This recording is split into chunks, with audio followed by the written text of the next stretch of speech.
This is the Troutbitten podcast. Troutbitten. Troutbitten? Troutbitten. Troutbitten. Troutbitten. Yeah, Troutbitten. Troutbitten. It's about trout. Wild trout. This is Troutbitten.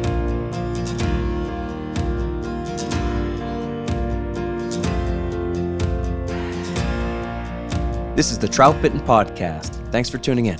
My name is Dominic Swantowski. I'm the owner of Troutbitten and the author of Troutbitten.com. So every angler needs a set of flies to call their own. Among the thousands of patterns, options, and choices out there, eventually we sort out a handful of confidence flies. Our faith in these flies gives us conviction when tying them on. We'll fish this fly in this water. That's what'll catch the next trout. And if it doesn't, then we'll change to something else. Maybe change the water type, maybe the presentation or the rig, or maybe we'll reach for the next confidence fly. So some anglers have just a dozen go-to flies. Others might have 50 patterns, and some might carry just a few. But a good set of confidence flies is adapted for the angler, for their water, for their season, and for their preferences. Most importantly, these flies catch fish. But how do we find these flies? How do you find your confidence flies? That's our topic for tonight, Season 13, Episode 4. So the Troutbitten guys are here with me, and here we go. Let's hear their voices. Matt Grobe out in Bozeman, Montana. Steelers bye week. Steelers bye week, man. Feels a little empty. It does, but I also feel excited and passionate. On the way to the Super Bowl. We have a quarterback, baby. I We have know, a quarterback. It's different. Haven't seen this now. since about 2018 or 19. Yeah, it'll be interesting to see. I can't wait to play the Ravens. Oh, I mean, I'm that's scared of going that to be one. I'm not. You're not scared? No. I'm a little I scared. feel like we have, what's his name's number? Jackson. There's Zay Flowers, Lamar Jackson, and Derrick Henry. It's like when we had Bell, Brown, and Ben. Yeah, they'll fail. Hey, they lost to the Browns. That's right. How? I'm not sure how that happened. Different team this year, baby. Austin, what do you know about the Steelers? Austin Dando. Nothing. Pittsburgh. Pittsburgh. Hey now. Hmm. How about Saquon Barkley? Oh, dude. Did you see Did you that? see that move? guy? That play Oh, yesterday. right. Everybody in the nation saw that like backwards hurdle. It's crazy. Dude's a freak. He is. That was something. Proud Penn Stater there. I remember doesn't- walking past him on the sidewalk at school Do and you? thinking, man, that guy's not very big. His legs have to be as big as your body. I know. Yeah, I know. His height. Let me clarify. His height is That's right. His height, not not very his weight. substantial. Yeah, not his strength either. You couldn't compete with his strength either. I see him in chin-ups. Everybody would go to the Lion's Den, and I played Bar Blue. You know, the same alley, right? Everybody going to back alley at the Lion's Den, and I was like, oh, Ooh. all these football players. So yeah, some of them are like, oh my God, these are like the biggest human beings ever. But it always kind of surprised me when a guy like Barkley, or some of the receivers, and yeah, especially running backs and some of the specialists, even the corners, were like, you're not that big. I could take you. That's what I used to think. Like, I could take you. Not so much. You never see No. anyone like that fishing, do you? I could You're walking take you. up the stream, you see like a 6'5" giant. You never see that in waders, do you? Well, I guided Brent Best, and he listens to the Okay. podcast. So hi, Brent. All right. And Brent is like a left tackle in the NFL. Okay. I mean, Gotcha. he's okay. that size, and absolutely put together. He would kick all of our asses at the same time with one hand tied behind his back. Okay. And biggest human being I've been around for any Okay. extended period of time. Brent Best. What's up, Brent? Hey, Bill Dell. What do you know about yourself? Delly's pretty big. He'll intimidate you on the stream. Dell, he's the tallest of all of us. Yeah. No, I think I'm only 6. Well, I was 6'2", you know. He's on the Wait, way it's down shrinking. already. I'm on the shrink now, you know. Your 6'1", body- and, Jeez. 6'1" and 3/4 nowadays, I Your guess. body's either building itself up or tearing itself Yeah, down. it's on the way down now. I think Sorry, Trevor Dell. or Josh. I think Trevor or Josh are 6'3". One of those. One of them might be taller than you, Yeah, especially now. You're on the way down. yeah. Maybe they'll shrink more than me, and I'll retain. That's true. retain. You could outlast them, right? Trevor's pretty soft. He'll probably shrink. Oh, Trevor. That's why he's not here. He's soft, right? He's got Yeah. some kind of sickness. Sorry, guys, can't make it. I feel a little under the weather. Dr. Trevor Smith. Come on, man. Pump some steroids in there. Do something, right? He's got to have something. He has the access. access. That's right. Anyway, Josh will hopefully be back next week. He's almost got his laptop ready. So, hey, let's move on to listener questions. Now, Austin, I'm going to single you out because our designated reader is not here, right? Dr. Trevor Smith, who has the degrees to prove that he's well-trained, right? He's Well, not offended here. he's the designated reader. I don't Well, really agree he with earned that. it, right? I mean, How? he earned How did it. he earn that? Well, he kind of shuffled his way. He kind of shoved his way to the front. That's Okay. how he earned it. I'll Right? give him that. That's what it But, is. It was just ambition. That's how he earned it. He's taller. He thought he had more He volunteered more enough. privilege. He volunteered more often. So you fancy yourself a designated reader. We have a bit of a competition. Matt, Yeah, if you're looking at Like- ability. right? It's like QB competition. Like we're not That's going right. to name one over the other. It's a fair We're going competition. to trust here. the process. All right, we're going to trust the process for season 13. We're going to go back and forth and see who comes out on top for season 14. We want volunteers, not hostages. Thanks, Mike. Thanks, Mike Tomlin. Nice. Austin Dando. All right. So you want me to read this then? I think Trevor would have already known that without asking, but go ahead. Go ahead. Okay. Here's one from Mark Schmidt by the way of email. He writes, "Hey Dom, the host of another popular channel recently posted a video saying the stretching a fly line is bad for it. It can actually damage the line. I'm part of a Facebook group where the topic was consequently bantered around and opinions were mixed, about half and half. Coincidentally, I then watched one of your fish and film videos the next day and I noticed that you said you always stretch your line and leader every day. So I know which side you were on, but I wondered if this would make for a good discussion on your podcast. If so, that'd be great. If not, thanks for all the great content anyway. Troutbitten always gives us something new to think about. All the best, Mark." That's a good question, huh? I think Mark might have thought that maybe we could make a whole episode out of it, but we can't. Stretch it or don't. What do you think, guys? I definitely stretch my line Me constantly. too. And I feel like whether it's regular fly line or monofilament, I'm stretching it. And I know. truly feel like fly line lately I've had bad experiences with it in general, and it doesn't last Really? that long anyway. Yeah. Yeah. I've They been, never have. yeah. And so if it's you like, use them. right. If you use them, I think stretching them is good for performance for the day. And Yeah. that's what I'm looking at, not necessarily longevity. How much of it are you guys stretching? What I'm using. You know what I mean? I'm not going to pull the whole fly line off. So Mark is referring to what I said in the fish and film video. I said I always stretch my leader and line at the beginning of every day anyway, especially the leader. And then I've always done that with my fly lines. However, I've also seen some people say, hey, take the fly line off, the whole fly line off, put it around a tree and then yank as hard as you can. That's not what I'm talking about. And I think it was a Gallup video recently where he was saying, don't stretch it, don't stretch it. And again, what he really means is don't extreme stretch it. I'm not putting it around a tree limb and yanking as hard as I can. I can see where that might damage the line.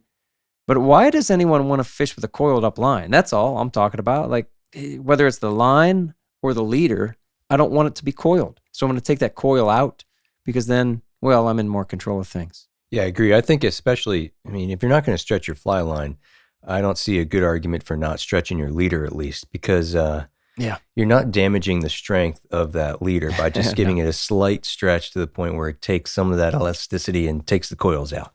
It's going to be better for your, I don't know, even like your responsiveness to your hook sets and playing everything. fish and getting a solid bite inside a fish's jaw. I think you're just better off all the way around.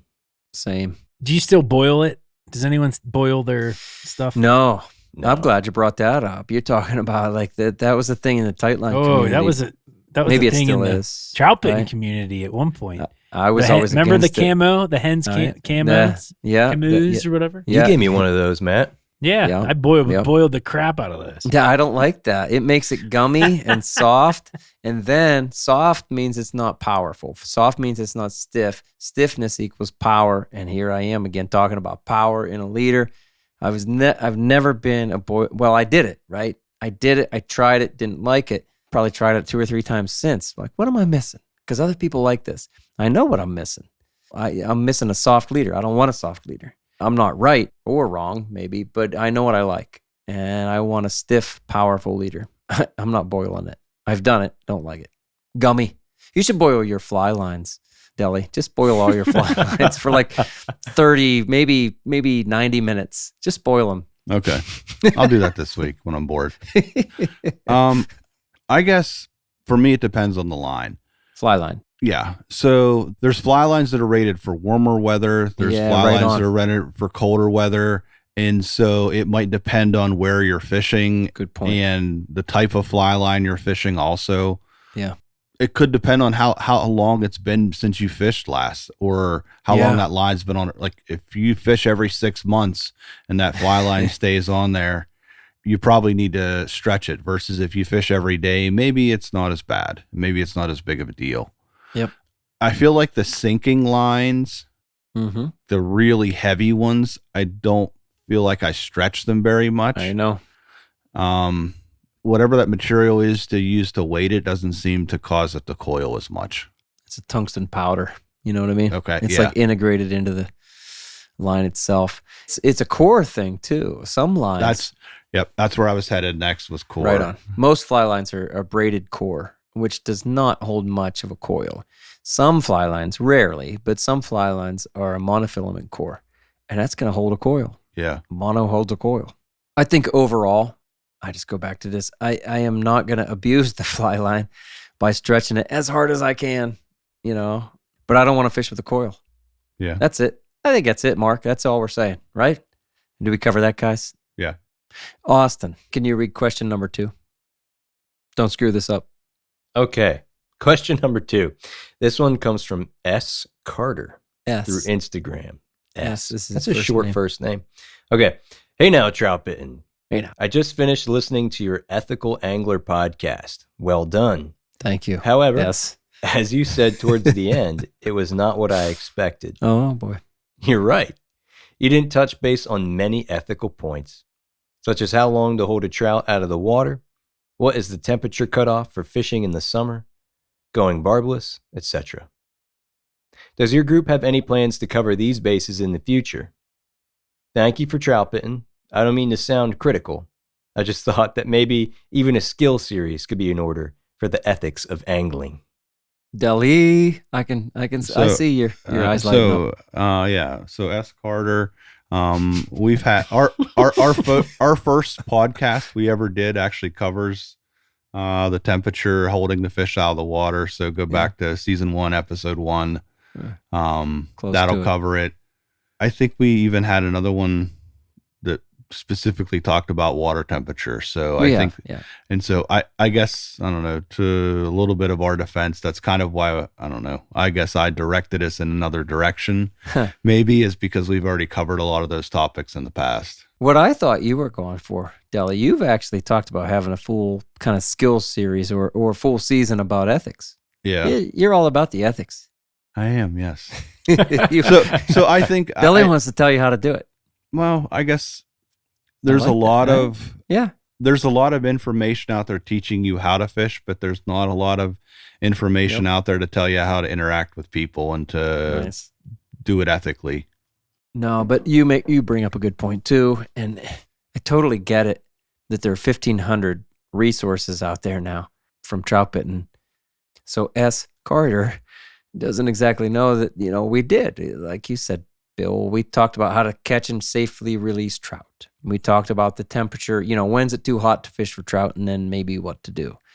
And we even touched on it in this last podcast that within these ethical points, I feel like we already covered a lot of that. So we were just kind of talking philosophically about ethics in angling. Anyway, we seriously could bring it all down to a skill series, and then you're going to lead it, Deli. You're the most ethical of all the anglers out there. That's right. What's happening to the river right now? I don't understand that. Down your way. We have no rain. We've got I don't know. Yeah, but then they're going to make it worse by dropping the river level. There's no water in the lake to let it out. It's like almost at a historic low. Okay. I think half the lake is gone. Over half the lake is gone. I don't understand. There's a town that was, underwater for, I don't know, decades. And now it's basically, back above water. And we just need rain really bad. We missed all that hurricane and all that Yeah. stuff, like there's many trout streams around here that are completely dry, like gone. Wow. I So, will yeah. say I've been on the water almost every day, whether I'm guiding or fishing. And today, the last 2 days, I was fishing for myself. And I feel like the low water around here has finally caught up with us. We had a lot more rain than you did. You Mhm. know that, Deli. It did Yeah. extend. Oh, yeah. Yeah, you Yeah. guys got a way more rain. Right. Throughout the, let's say, early fall, late summer, early fall. I was like, things are good. We're good. Heck, it was like the much- last 2 years. Yeah, much better than the last 2 years. And now all of a sudden, I would say in the last week and a half, I'm like, woo, all right, things are getting low. It's starting to catch up with us. And here today, I was fishing. Well, my thing to do when things get really low and clear and the sun is super high because there's no clouds in the sky. I'm like, oh, the trout could not be more spooky. I continue to go to the, if I'm nymphing, I go to fur nymphs, what I call fur nymphs, waltz worms, little crest bugs, and I'm talking small, like 18s and 20s. But it's working for me. I mean, unbeaded, no beads, just a little split shot, maybe a number 4 split shot. And when I do that, and I'm very careful, and hopefully get the right cast in the first 2 or 3 without spooking fish, I'm catching trout. But it takes a very refined kind of approach, very careful, disciplined approach. And I've never had as much confidence in small flies as I do in larger flies. That's all. That's the best way to put it, I guess, right?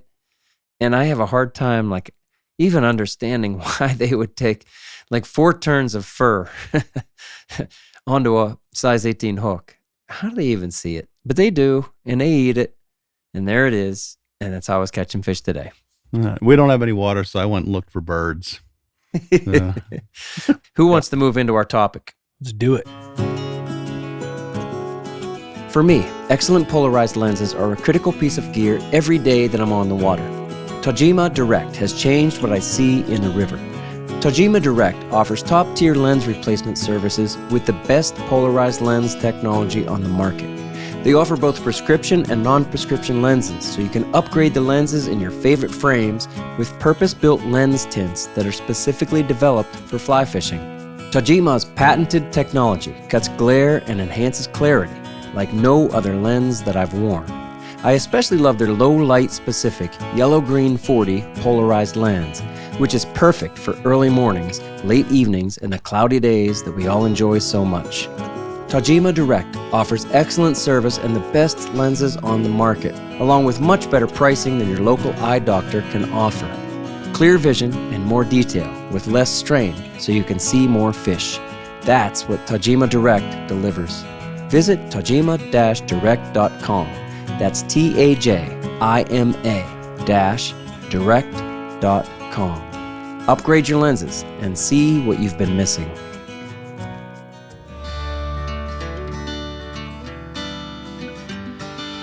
Whether it's after a fishing trip or at a backyard fire, you can bet the Troutbitten crew has a case of New Trail Broken Heels along with us. It's honestly our favorite beer. This hazy IPA is smooth and full-bodied. Hand-selected citra hops lead to notes of bright clementine and juicy ruby red grapefruit. Broken Heels is a keeper. New Trail beer is proudly brewed in Williamsport, Pennsylvania, and delivered cold to your favorite craft beer retailer every week. At New Trail, it's not about being the best angler. It's about getting out there. So enjoy nature's moments and reward yourself for a day well fished with New Trail Broken Heels. It's Troutbitten's favorite beer. Now, I just talked about fur nymphs. And instead of going through our box and itemizing our favorite flies, let's talk about the process of finding our own confidence flies. Now, someday, maybe even someday soon, we might go through, a whole podcast discussion and say, here are our favorite nymphs. Here are our favorite streamers. Austin doesn't want to do that. Doesn't want to give up all his secrets. They're mine.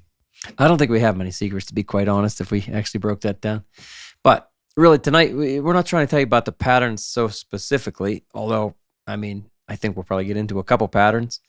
But it's about how do you find those confidence flies? That's the discussion we want to have.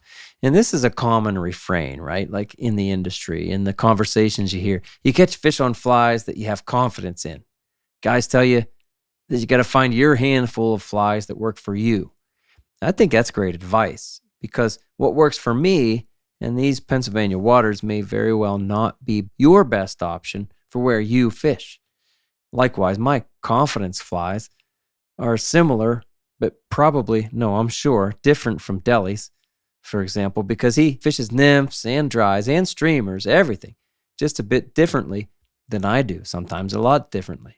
He covers water differently. He fishes somewhat different waters, somewhat the same. Anyway, he fishes in a way that suits him. And so his flies suit him. And confidence flies really are a set of patterns that kind of become your own. So let's talk about why this set of flies for each person matters a lot to find those flies that matter for you. And then let's talk about how we find them. Guys, what do you have? That's the theme this season. Is just open it up. What do you think? I think it comes down to, like you talked about, it's like your style of fishing. What rigs and what line you like to use will determine a lot of that. You know, it's kind of all a balancing act. If I like to use fly line all the time, I'm going to fish heavier nymphs, or I'm going to fish a lot of split shot, versus if I fish a mono rig to nymph, or if I am into just throwing dry flies, it's a totally different tactic that I'm gonna try, and it's gonna be different, right? I noticed this when I first started guiding, when I was like, let me tie on the flies that I would fish this run with. Yeah. And the guy, like every person that I did that to was just like snag. And it was because good point. They don't know how to lead. Just drop them. Because they present the fly differently. And so I can say, hey, this is my favorite fly, but if it doesn't fit your style, it could destroy your style, because it's, it's not weighted for your style. You bring up a really good point there. You could have a nymph, but it's the same nymph. Let's say a beadhead pheasant tail. And then a size 14 could be, 50 centigrams on the almost extreme side. And then you could have one that's 15 centigrams. Same nymph, beadhead pheasant tail, size 14. And that weight, Austin and I talked about this last winter, about how the weight is really the most consequential factor when you're fishing under the water. And I think too, like if you tie your own flies, it also affects a lot how you fish too, because all of us tie flies, and for myself personally, I like flies that are really simple. And oftentimes my platforms or my style of tying are relatively few steps involved that get to a general looking pattern. So I end up fishing a lot of things that look like that, because I'm not willing to sit down at the vise and tie really intricate looking lifelike mayflies or something, for example. So I try to design or come up with as many varying looking flies as possible, given my sort of simple requirements, and then fish them as much as possible, and then see which ones outperform the others given enough testing, and then slowly weed them out.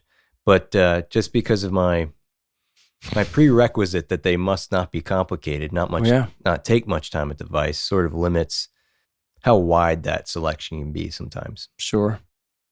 I think that back to why it matters, right? Why what matters? I think it's just the confidence flies. Finding them. We're talking about, the flies for each person and why this set of flies matters.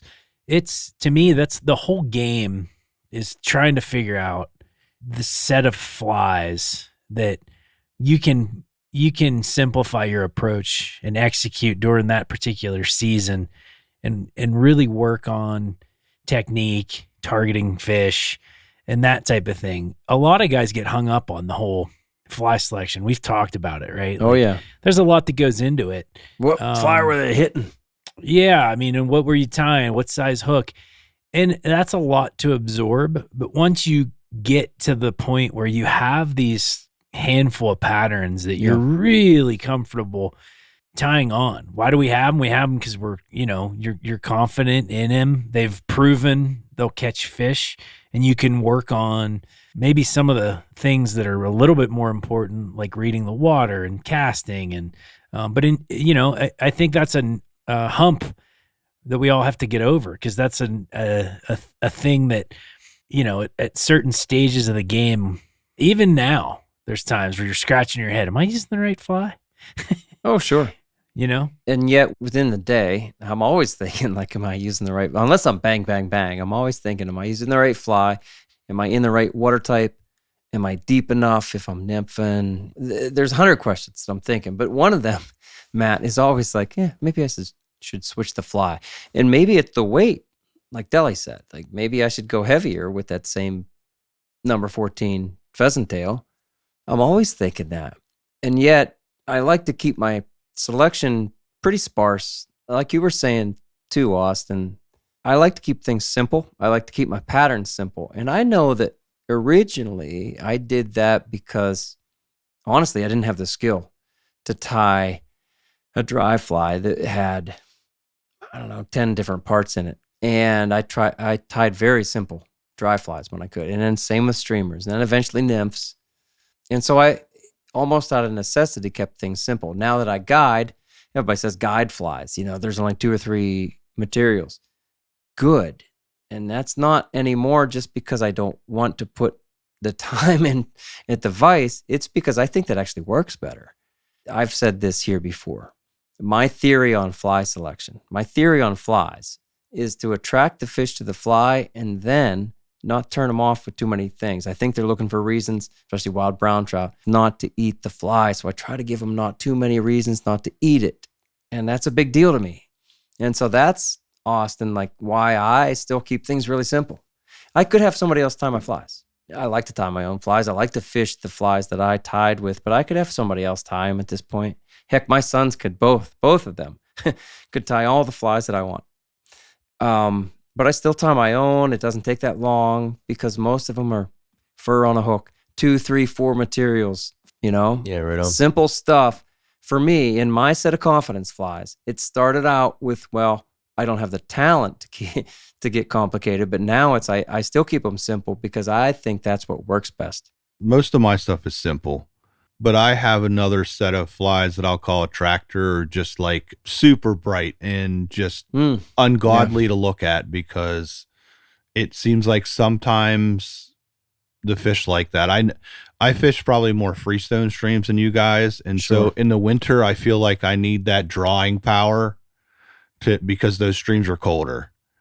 And so a lot of the stuff that I tie at times is really bright and really aggressive to try to get those fish to, wake up and, move, and it's 35 degrees in the water. Well, I think that's a good point in the sense of, I think it's safe to say we all have seasonal confidence flies, right? It's just not 5, maybe not. I don't want to speak for all you, but I have seasonal confidence flies. I could have, 5 nymphs for spring, 5 for summer, 5 for fall, 5 for fair. Winter. Yeah. And I like what Deli's saying because when the conditions dictate a method change, right? And as you grow as an angler and fish as much as Deli does, you have a wider range of the confidence flies. Deli, you're the one who kind of brought those tag flies to us. I call them tag flies, like a hot butt, like something like a tail that's chartreuse. Like the blowtorch thing. Yeah, good point. It's a lot like a blowtorch, a little different, whatever. And Deli, I started using those and I was like, this is kind of absurd to me for around here. I was like, I kind of thought the same thing. Like I fished them mostly for brook trout. And then I started fishing. I was like, I'll try them. Right. And I started catching fish, and I was like, well, because I always felt like, hey, the fish in the limestone streams are more pressured and won't take those bright and shiny objects. But I was, in the right conditions, it seems like they will. And so would you say that? I'm just calling them these tag flies, a lot like a blowtorch. What's that, a Devin Olson pattern? Blowtorch? I think so. So we're talking about something similar to a blowtorch with a pretty hot fly, flashy fly. Deli, would you say that now you've added that blowtorch, let's say platform? I know you do it in different colors and this and that, to your confidence flies? Because it wasn't there a couple of years ago. Yeah, I would say, like, to Matt's point, like at certain times of the year, I feel like it is like there was a couple times where I was like, oh, this seems to matter at this time of year. Mhm. And so let me tie a couple extra of these and keep them around. And then, other times of the year, they're like, nah, I don't want anything to do with that. The confidence sometimes for me is also like the hook. So like you talk about going through different phases just with your nymphs, but I go through phases and hooks where I get it stuck in my head where I'm like, oh, I catch, I'm hooking more fish on a jig hook, or I'm hooking more No fish kidding. on a standard hook. And Okay. so like I'll go through phases where all I'll tie on is a certain brand, a certain type of hook, and I'll tie, all my flies on that. And then I'll have a bad day and I was like, oh, it must have been the hook. But Throw them all away. I'll throw them in a bin, and then later on I'll be low on flies and I'll take them out of the bin. I was like, oh, that These hook are isn't okay. these work. It must have been the way the fish. Must have been my crappy drifts. You're right, though. There's a lot to the confidence flies. I think a lot about a platform, and I keep bringing up a pheasant tail. For me, my beadhead pheasant tail is on a scud hook. It's a 1X short scud hook. I've been tying on that for years. And my standard is just copper bead, pheasant tail, and copper wire, and then a red hot spot. Great. I always have that in my box. But then I'll mess around with different variations, let's say, on that platform. I'll go green hot spot, when the granums are starting. I have done like the same pattern, but then a little bit of a kind of a sulfur colored dubbing. Mhm. And I swear it makes a little bit of a difference, when the sulfurs are around. I'll go real small with that and with no hot spot, this and that. It's a platform to me. That scud hook, just the way I Yeah. like to do it, that scud hook and the pheasant tail, and then just a little variations. You guys do that? Oh yeah, all the time. Yeah, definitely. Like I have, you get like your base confidence, and then you start That's to right. adjust it to fit the hatch. Nice. Kind of. I think that's a key point. For me, I already have confidence in that platform, and then I'll mess around with a couple variables of it, or maybe just one variable. I think that's key. Once you find something that really works for you, determine why it works. For me, it's that scud hook and that pheasant tail with a copper wire. I got confidence in that. And then so I still want to experiment. I use the platform, which I have confidence in. Yeah, and it doesn't take many materials, exactly what you're saying. Like I'll fish, that's one of the reasons I like my pseudo pheasant. It's because I like that platform of just dubbing for the body and, a rib, a wire rib, and then some sort of hot spot. So for example, I could tie a pseudo pheasant, which means basically it's a chocolate brown dubbing for the body and similar materials than you just mentioned for your pheasant tail. Mhm. But I can turn that around backwards and also create my favorite caddis pattern, which is the same color body, but it's got a black rib and the hot spots down towards the bend of the hook instead of up at the collar. No kidding. It's all the same materials basically, but in a different order and different colors. And I can do that for many different styles of caddis or mayfly or whatever it might be. But it's like, again, simple and fast. And it's like you're transposing your confidence over to another fly. Yeah. I like it. I do similar stuff. I've kind of gone away from I've started with the pheasant tail variations like you guys did. Yeah. I'm on to the soft tackle phase now. Some of you guys know with that pattern, I think, Dando, I've given you the pattern that I like. And I fished that the other day. Wait a second. Literally yesterday. Secret pattern. How was it? I don't know this. What are we missing? I was in some unknown water in New York. Was it good? I don't think anything would have worked. No. It's not the pattern. I think Deli might have it. I know Trevor has it. Yeah, I've done well on it. You just need to pay attention to the group chat, Dom, and care about us a little more. I'll send it to you, Tom. I'll send Done it well to you. on But it's a good with it too. I gave you props on your arbor today, buddy. I know I was impressed. You wrote a comment back. You got 2 words. But I've been messing with the rib Keller on it, right? I mean, it is a pheasant tail. The Keller. And then soft tackle stuff, whether that's CDC, partridge, grizzly, whatever the saddle hackle is. I've been messing with a ton of that. And I do feel like when you get the certain combo dialed in, it builds confidence, right? Yeah. Is it more effective or does it build confidence? Maybe a little bit of both. And I think I learned that I still believe in the Troutbitten Superfly over all other patterns, right? But that one's specific. There's a million of them out there, but that version, man, You know what's can't beat weird? it. You know what's weird about the Troutbitten Superfly? You can take that platform and change just those couple elements. Just pick one and change it. Try it. It just it's just doesn't an work. average at best. It's less than an average fly. I The got- only person that fishes different is Dell. Dell I- fishes a little different. I got Yeah, two. it's I true. got two different ones that I think are just as good. Now We he'll gotta mess have with a your fish head off. with that. Yeah. Dom, don't listen. You won't be able to fish them anymore. No. He'll- right. He'll be changing. He'll influence me. Oh, Yeah. What am I doing wrong? I should have done it That'll Deli's be in your way. head for the next 10 years. The landscape is changing for trout anglers. No doubt you've already noticed another truck at your favorite access point and seen more anglers on the water. For those looking for new challenges and fishing opportunities, Trout Routes has the data to help you avoid the crowds and explore new public water. Trout Routes has mapped more than 50,000 trout streams across the country with curated, detailed maps of public land and access points. Trout Routes has developed integrated and interactive data, putting the tools in your hands to research new water and help you navigate in the wild to know exactly where you stand in the current.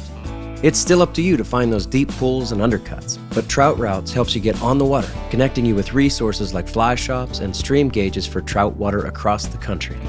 Download Trout Routes in the App Store today. Then use the code Troutbitten for 20% off your membership at maps.troutroutes.com. For over a decade, Smith Creek has designed and built outstanding gear for the serious angler. Smith Creek's net holster is the perfect solution to hold your favorite net. I've been using mine every day on the water for over 9 years. Its ergonomic design helps you draw your net quickly when you need it, while keeping your net firmly in place and out of the way when you don't. Made from rugged materials and hand-assembled, Smith Creek's net holster is built to last. All Smith Creek gear is backed by their outstanding customer service no matter where or when you bought it. To stay up to date on their latest specials, follow Smith Creek on Instagram at SmithCreekNZ. Quality you can depend on from a brand you can trust. Smith Creek. While we're talking about this, it goes to how did we get there, right? Like to how your did we get to confidence some of flies. these confidence flies? And that's an example, right? You're fishing with Dell or you're fishing with your buddy, and he's spanking fish, and you just you get interested, right? You're like, what is he using? And so you try this stuff out. At least that's been my path all through my angling career, is often influenced by others, right? Sure.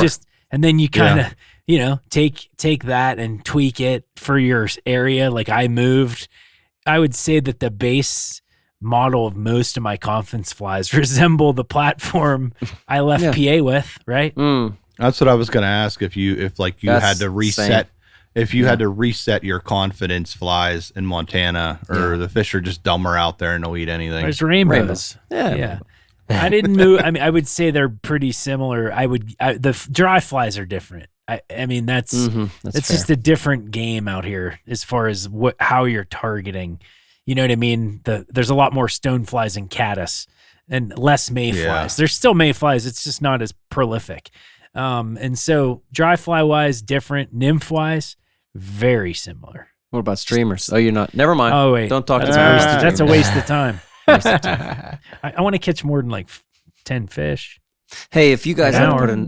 if you had to put a number, let me ask you real quick. Round table, real quick. How many confidence flies do you have? How many streamer confidence flies do you have? 1. 2. Wow. Just 2. Wow. Well, I Kelly's don't. on 2. I got 4.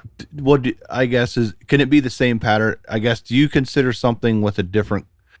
How do I explain this? The same Platform.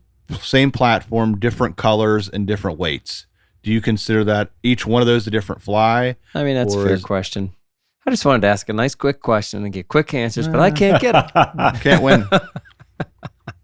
I don't know, Deli. I don't know. I would say there's 3 different platforms that I have for I got you. streamers. I understand that. I got Nighttime or 4 or 5 daytime? different flies. Shut up. I only fish in the daytime. So streamers, how many? Austin.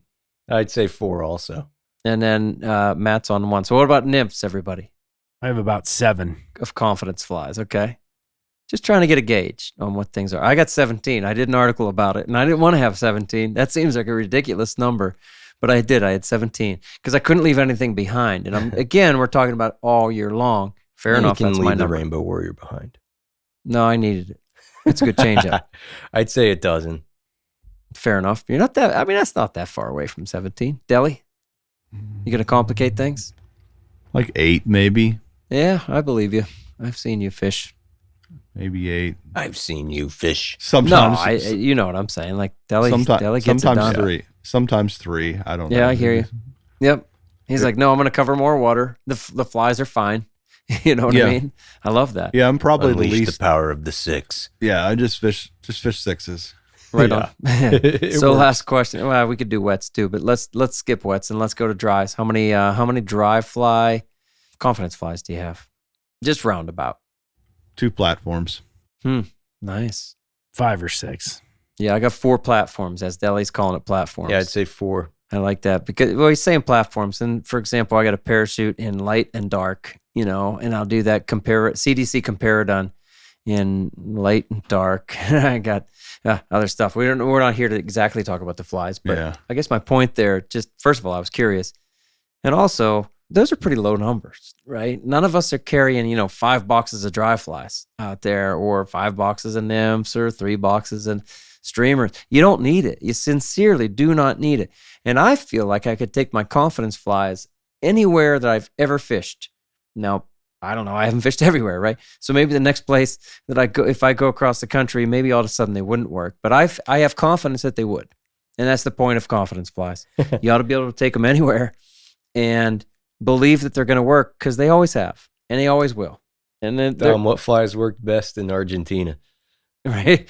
When Ours. Austin and I were Patagonia, Troutbitten Superfly, right? Noticeably ours. The end of day 3, Austin and I jumped out of the boat and we had our moment to kind of a couple hours to just fish however we wanted. And I was like, dude, we might not have a chance. We weren't there to nymph, right? You and I were not there to nymph. Yeah. We got out. We're like, we're fishing our confidence flies. We did, and it was bang, bang, bang. It's pretty dang good. Even with, like you say, with the streamers, right? It was the stuff we had confidence in. But do you think, maybe this is a fair question, do you think the next guy, if he brought his confidence flies out, he'd have caught just as many? Depends how well he can present them. Yeah, and how much confidence he has in them. Sure. Because they don't mean much if they're poorly drifted. Yeah, and if there's not confidence behind them. I think that's the thing. And the guys tell you got to find your handful of confidence flies. Great. The only way you're going to do that, I think, is to catch a bunch of fish on them, right? Yeah. We could give you, and maybe someday we will, give you all of our confidence flies. And you could fill up your whole box or all of your boxes with all of our flies. And you go fish them. Until you catch fish on them, you won't believe us, And you shouldn't. Confidence comes from catching fish. Yeah, and each technique, you have to put some perspective in what the realities are. And I like what you said. It's all about catching fish.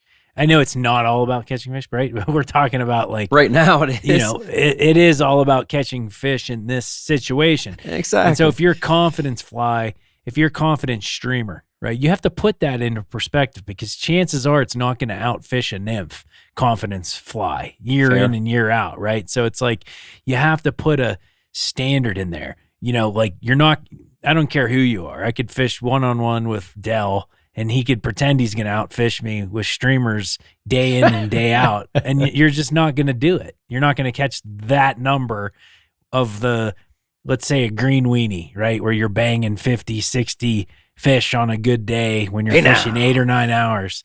So for streamer fishing though, it's what is a good confidence pattern for like an hour of fishing? How many fish are you actually landing?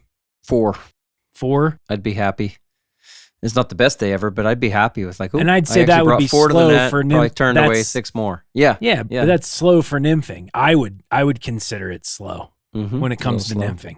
Yep, a little slow. And so people should realize that when you're trying to build these confidence patterns, a dry Good fly, point. I might not move 10 fish an hour on a dry fly unless the hatch is coming off, right? If I'm prospecting, all that stuff, it's good to make sure you understand that when you're building those patterns out. Right on. And I guess to that same point is sometimes that confidence fly, like I've tied flies and I've left them in my box, and then a situation came along when I was like, oh, now I see where this fly would work. Mm-hmm. I guess there's situational confidence flies too. Like, it's bright and sunny. Maybe you like a certain bead color for that, or maybe you like a certain hot spot for that. There's so many situations. I think that's why people think you need to have so many flies. Yeah. Yeah. And do you carry a lot of your confidence flies, or do you carry a lot of different flies? I think that's the dilemma that's in my head. Like, do I carry 15 pheasant tails that are all tied the same exact way because I know that I'm going to have confidence in those, or do I carry 15 pheasant tails, maybe 8 different versions of those, so that that platform has the ability to flex to the situation I'm in? I love it. So I'm pretty stubborn about having one nymph box. I have one dry fly box and one streamer box. And I say stubborn because I kind of won't let myself carry more than that. And as the years go by, I love testing pattern, like Deli, when you got us going on the tag nymphs, the blowtorch style nymphs. I was like, I'm going to add those. I had them in like 4 different colors and 3 different sizes. And I still got them in there, Deli. I use them occasionally. And the truth is, I've never really hit it when I put those flies on. I haven't hit the moment, right? But they're still in there. My point is, I have my set of confidence flies, and then I have the trial flies, and I'll keep them in there for a while. But Deli, if your flies don't hit pretty soon, they're coming out of there. and I mean it. Like, I do this purge once or twice a year. I'm like, nope, you didn't make it. You're done. And I'll probably never give them a chance again.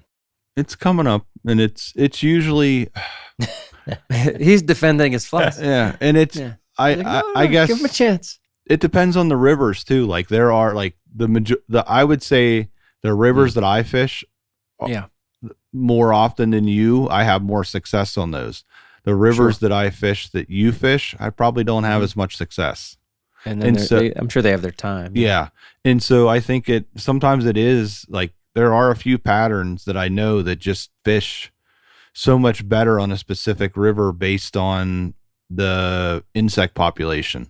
Mm-hmm. Mm-hmm. Well, there has to be a reality too that, look, Del and I could be in the same boat, throwing the same streamer on the same river, and Del's gonna outfish me if it's a streamer. Yeah. I'm just saying, like, you have factor. to consider that. Is it the fly or is it the angler and the technique? Yeah. There's got to be a little bit of that, right? Especially with streamers. Oh, 100%. You can totally get humbled when you're really in a situation when you're with your buddy, whether it is nymphing or dry fly fishing, and you're like, why is my fly not working? Well, there are confidence flies that we have, but there's also, don't let it blind you to the fact that you still have to know the technique, to get those fish to eat. Would you guys agree with that? Oh yeah. Oh yeah. Like confidence techniques. The fur flies that you love, those are not on my confidence. I don't know. I just, how they don't fit my style of fishing. I've tied them unweighted. I've just fished them with split shot. I just don't have the same success that other people have on them. It's whatever. It's either my lack of confidence in them, or there's something wrong with my presentation and how I do it. I think the simple beauty to the whole thing is that regardless of what the pattern is or who the angler is, if you have a certain set of patterns that you have confidence in, it's something that you expect to work in a given set of circumstances.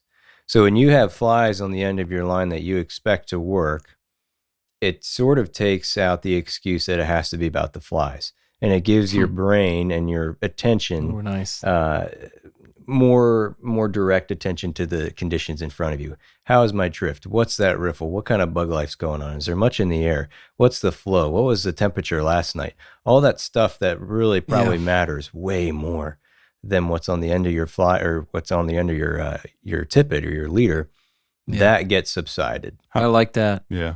As far as like, your casting, your weighting, your presentation, what percentage do you think the fly matters in catching the fish? 30%. I'm just throwing it out there. Yeah. That's my quick answer. Be lower. I would say like maybe 10, Less than, yeah. maybe even less. I don't know about that. I It's think, so easy I mean, to that's mess up any pushing of it. Yeah. I mean, that one's tough 10's for low. me. Let's say I have a good egg pattern that's Right. confidence. I'm not going to, know. I wouldn't be comfortable throwing that all year to catch Yeah. fish but like a generic, very- How far will generic they move pheasant. for it? Yeah. Yeah, but like a Mhm. generic pheasant tail, sure. Like maybe you can get away with that because it resembles so much. And I think That's that's a what good we point. try to get to is those Yeah. flies that are generalistic. But I do think there's something to be said about the pattern in the sense of the size. I guess in my path as an angler, I guess I believe that the size profile means more to me now than it ever has as far as Mhm. like imitating stuff. Like I think I could get away with maybe 3 bugs that are on a size 16 that look like kind of similar and Mhm. you can get away catching fish that way. But if you're off on sizes dramatically when you're fishing a specific area, I think you'd be left shaking your head at the end of the day. Well, likewise, streamers matter a lot. The streamer pattern, I think, well, to seal the deal, if you got a fish, you can get hits on I want to say just about anything. Not true. But, you can get hits on many different streamers. But then size, flash, general, other things about it too. Those things matter, maybe in that order. But what matters most is how you're presenting it. Basically, if I'm dead drifting, I don't know, a silver beaded nymph, Matt, and it's got, it's got olive dubbing behind it. And the next one this one has brown dubbing behind it. Doesn't matter that much. It's still silver bead on a hook. I got some stuff behind it. But when I have that much material built into a streamer, and if I got a half pint, which is one of my favorites, and then Dell, like the one that's made it into my box, one of my new confidence streamers is Deli's Grinch. That thing's awesome. I love it because it does different things than any other fly that was ever in my box before. And anyway, that's a different discussion. That thing allows me to present it differently, and now I have I have like a confidence presentation that I never had. I have a different style of presentation that I never had confidence in moving the streamer that way. Those things are neat. And I'm just saying, like, the presentation then matters perhaps even more on a streamer than it does on a nymph. You're trying to do one thing with a nymph. You're trying to do one thing with a dry fly. Essentially, almost always, you're trying to get a dead drift. And then with the streamer, you're doing so many other things. Maybe the presentation matters even more than the fly. Maybe. It's fishing. For me, Nobody it's knows. water level too. Like if I'm fishing really high Mhm. water, I have a whole other set of confidence flies versus if I'm fishing low and clear too. Right on. Matt, back to your egg question. So let's say you have confidence in that Mhm. egg. Let's say you took Mhm. it to a stream in Montana that doesn't see any pressure. Do you think you could catch fish on that fly? I mean, interesting. You mean all year round? Yeah. Interestingly enough, I've tried. Well, we have a larger spawning season out here where Yeah. the egg actually is relevant all the way through. He's going to tell us how rainbows spawn in the spring. Cutties, man. That's the only real native fish Something's there always is. spawning where Matt lives. He's mad about the spawning thing out there. I'm Nobody cares about the rainbows one- spawning. Nobody talks about it. Just fishing right through it, just walking all over the reds. Heck with the native fish, the native cuts. We Hey. don't care about those. Hey, nobody Their cares. Nobody cares population's about those decreased cutties. 93%, right? Like Nobody talks nobody about it. Just walk right Yeah. over them. That's not spawning season. But I have deli. I have fished it in I got a problem with it. because of that. Because I'm okay fishing eggs during the seasons where there's fish that eat eggs. Whether it's whitefish spawn, rainbow spawn, cutthroat spawn, brown trout spawn out here. That's a lot of eggs that Yeah. those That's a lot of fish see in eggs. the system. There's definitely Eggs. times where they key in, they're not going to pass up a salmon fly for an egg, a salmon fly nymph for an egg or drakes or, you know what I mean? That's just my take on it. I don't think I would get them to eat that. Even if it was a remote stream that sees one angler a month. Yeah. I feel like I could get them to eat it, but maybe not an Ooh, egg. you almost You I hear that? almost You said almost gave it up. Delete all that. Delete it all. I fished. I'll tell you what's interesting, Del, is I've seen pretty picky remote cutthroat streams where they would not, they were way pickier than I would ever imagine, and they've received no Makes you pressure. mad, doesn't it? Like, Yeah. Like, come on, zero man. pressure. And I actually was with Paul Weimer once, and we were fishing a stream that had zero Nice. pressure. And what we found was they were particular on patterns, but you could hook them 3 times. Like I'll never forget Paul. One of the pictures in Paul's books is he's holding up a beautiful brown trout that was caught on a chubby, and it ate it like 5 different times, right? And he hooked it. You mean he missed it that many times? And it would come back and eat.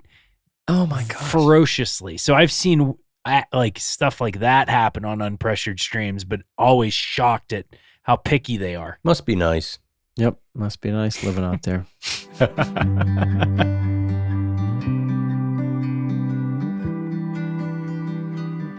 Since 2006, Yeti has been building products for anglers who fish hard and share an addiction for the woods and the water. Yeti changed the industry with their legendary coolers by featuring rugged but simple designs built to last for generations and stand up to whatever Mother Nature might bring. Yeti now takes that same functional and elegant design to everything in their lineup, from soft coolers to drinkware, bags, and more. The new Yeti Go Box gear cases have become my daily storage solution for a life on the water. Offered in 3 sizes, the Go Boxes are rugged and waterproof at home on a boat or in the back of a pickup. All Yeti Go Boxes offer smart storage solutions with removable cargo trays and dividers. And the Pack Attic is a set of zippered pockets conveniently housed in the interior lid of the 30 and 60 sizes.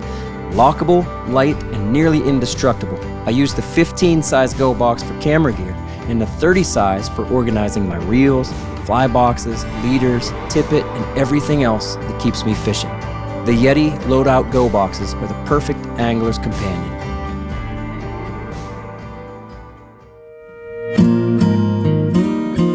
Tactical Fly Fisher was founded by Fly Fishing Team USA angler Devin Olson to bring anglers cutting-edge gear and techniques inspired by the World Fly Fishing Championships. Tactical Fly Fisher's goal is to supply you with the latest and best fly fishing gear and to help you learn how to use it through their videos and books.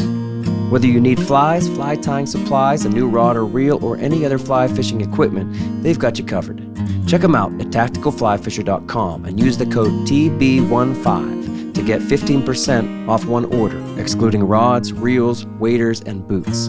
Visit tacticalflyfisher.com. There was one stream I remember seeing it like that, like with brook trout. Like it wasn't anything natural. Yeah. It wasn't anything natural. Stockies. But like they were like you're saying, like if I would fish, a squirmy wormy versus anything else, like they would chase it, they would eat it. Basically, they'd eat it until I'd catch them. But if I would throw if I would throw at them, they wouldn't move to look at it at all. Right. I gotta bleep that out too. I once caught a stocked rainbow in North Carolina, back to back. Caught it. It was like 17-inch trout. Yeah. Dropped it back in the plunge pool. Next cast, the thing ate again. I feel like that's kind of like what Matt's dealing with. Except it's not fake. You guys talked about eggs. One more thing from me. You guys talked about eggs. Spawning season's just about to start. I've seen a couple reds already, and then all the way through the winter. And I love that because it takes my whole confidence fly selection down to like 1 or 2 flies. Right on. And I'm like, they're going to eat the yellow egg or they're going to eat the orange egg. Or I'm going home. And I'll figure it out, and then whatever. I'll pair up different stuff with it. RS2, WD-40, little things, trailing behind something, sometimes tagged above. Okay. But mostly I have confidence they're going to eat that egg. And I love that because you said it before, Austin. It's like you stop questioning, hey, is this pattern okay? Yeah, the pattern's fine. Yeah. Fish better, Right. And if you feel like, if you can look at it and go, damn, that's a good drift. I'm doing everything I can. Well, okay, then move. Yep. You haven't found the fish. Ask a different Or question. where the fish are feeding. I love it. I love it. Those times of the year where your confidence fly box gets even smaller and smaller. Like, I know what I'm going to fish tomorrow. Yeah. That's neat. Anything else, guys? Mr. Liveworm? I don't think I have How about mealworms? How about mealworms? Are mealworms in your live comp? worm. That's my You guys finally got that. That's my confidence fly. Confidence fly is a live worm. Matt's screen name tonight is Live Worm. It took y'all episode. It's my confidence fly. Waxworm. It's right, Live More Worm. of a waxworm guy. Put on an earthworm. Mm-hmm. That's what I do with my confidence. I have a little cooler, fish pond cooler. Looks like I'm taking beer, but really I have a pack of earthworms. Thunderhead. That's what Bill has in the pucks. A bunch of bait pucks. Yeah. That's right. That's where my waxworms and night crawlers. are. Full of dirt Waxworms. and That's worms. right, dude. We grew up doing that. Waxworms in your bait puck. I didn't know you were better than me. Hey, did you ever have that thing that went on your belt? It was like you kept red worms in that little canister. I still got them. I'm gonna start keeping my streamers in them. Yeah, I know. There you go. Yeah, They still sell those I bet you can find them. I know. I have them in the basement. little metal They were, can. my dad had them. They were handed. He when he stopped fishing, he was like, "Well, you can take these. I don't fish anymore." I was like, "Okay." I don't wear a belt fishing very often. It's like a casual belt. What you do now? Yeah, a wading belt. But I feel like you're talking about just like a belt in your jeans. No, that's true. I had hip waders So on. And you know the problem with that? Like these are live worms we're talking about. So you had like dirt or whatever, like Going to half dirt, half mud in that canister. Oh, no. And you'd open up the canister and to get your next worm out, and then some dirt or mud would go down inside your hip Or waders, worms. right, Delvin? yeah. Yeah. Now That was the I problem.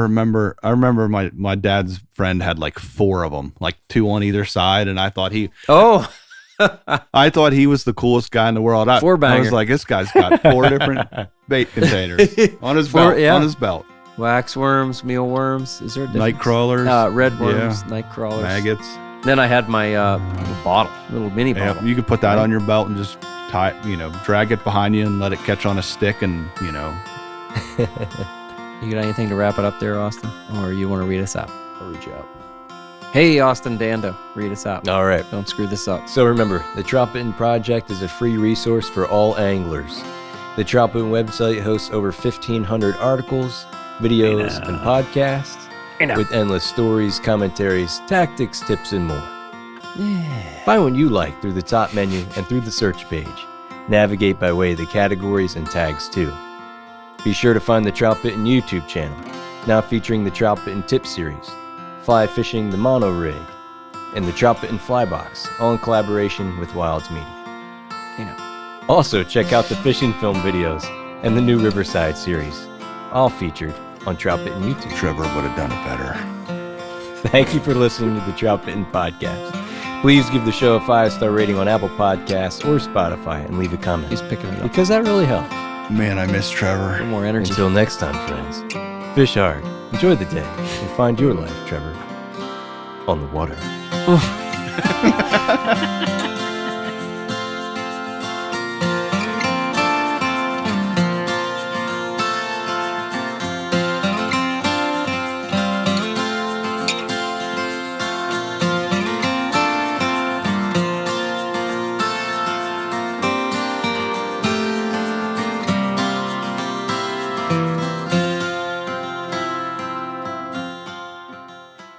Dr. Trevor Smith.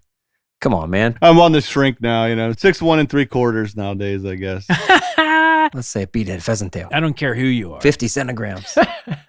right? Where you're banging 50, 60 Hey, now. fish on a good day when you're fishing 8 or 9 hours. Stocked fish, yeah. It's fishing. Eggs, Nobody knows. eggs, Bleep that out too. eggs, or worms.